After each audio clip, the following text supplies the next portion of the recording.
it is to touch the heart and to motivate through the heart. A lot of us educators know a lot. We've been trained. We have certifications, and the easy slogan that I could use is, no one really cares how much you know until they know how much you care. So in a nutshell, is to teach from the heart and to make a heart connection to create a relationship. And you can use the 3 R's, the rigor, relevance, and relationships, but it really, to me, has to begin with the understanding that I've got to create a relationship with the kid, with the student, and from that, I can really motivate them to aspire to be more than what they intended to be when they walked in my classroom.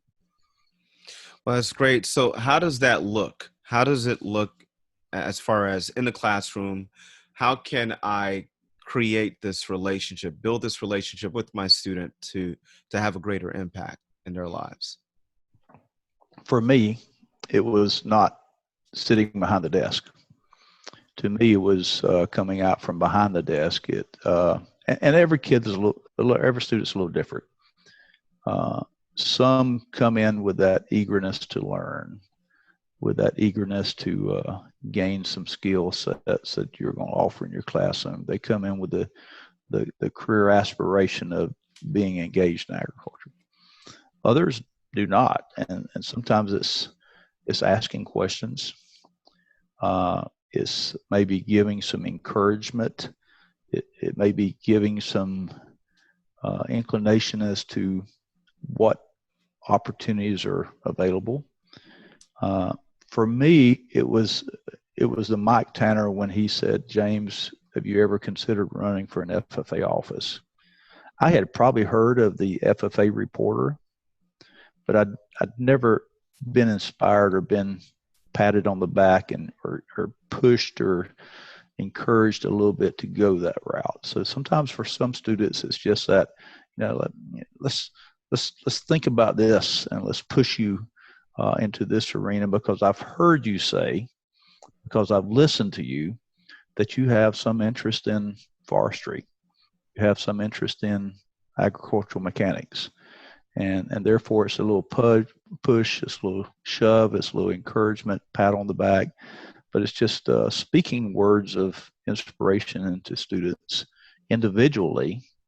I mean, you can do it in a group, but you've got to hear where the students' interests are, and making sure that you push in the right direction.